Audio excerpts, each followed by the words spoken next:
C'est là qu'on est entré de plein pied dans le conflit. Après s'être emparé de la Belgique, les Allemands débutent l'invasion programmée de la France. Notre état-major riposte par des offensives monumentales en Alsace et en Lorraine. Je me souviens de ce film. Il restitue le théâtre des opérations pratiquement en live, comme disent les Américains.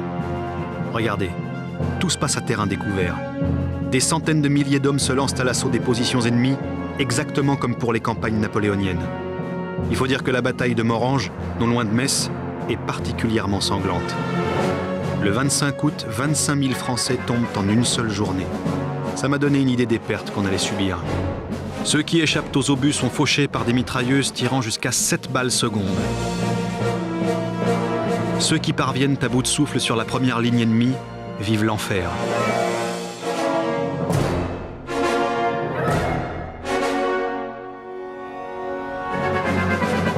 Dans les Ardennes belges, en 10 jours, 150 000 Français sont décimés.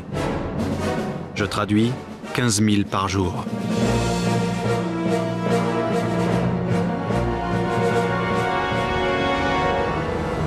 La retraite de notre armée s'ensuit, en bon ordre. Il faut reconnaître qu'en marche arrière, les chefs assurent. Allons, pressons le pas. Dis donc là-bas, ton képi.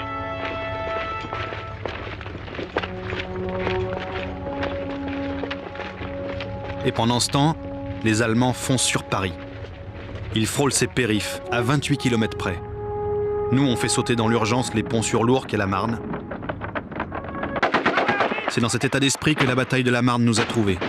Une rencontre inoubliable. Début septembre, Joffre ordonne de tenir la Marne pour ne pas risquer l'invasion de Paris. On est galvanisés. Mon copain Léon marche comme s'il était sur ressort. J'ai du mal à suivre. Joffre expédie les réservistes sur le front. Les Français ont l'avantage. Les casques à pointe sont coupés de leur base arrière, affamés et épuisés par les marches forcées.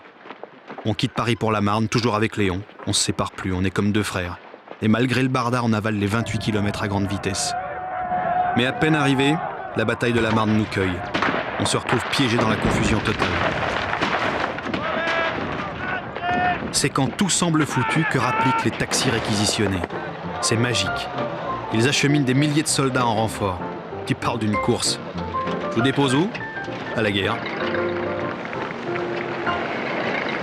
Au bout de 6 jours, me demandez pas comment, j'en sais rien, on repousse l'adversaire. On oublie leur très grand sens stratégique. En fait, ils se replient, pas trop, mais suffisamment pour mettre en œuvre une idée géniale, s'enterrer en creusant profond, avec l'intention ferme de ne plus bouger, et nous surprendre. Ils réalisent une avancée tactique tout en faisant mine de reculer. Quand on voit ça, avec nos petites pelles pliables, on fait pareil. Et c'est parti pour le guet-apens et les trous de fouine. Joffre, pas impressionné pour un sou, ordonne. Creusez au plus près des tranchées de l'ennemi et surtout ne le perdez pas de vue. Une pelletée après l'autre, des millions d'hommes piochent, des jours et des nuits, pendant des mois. Pour s'occuper l'esprit, on s'imagine qu'on vide la mer du Nord jusqu'à la Suisse.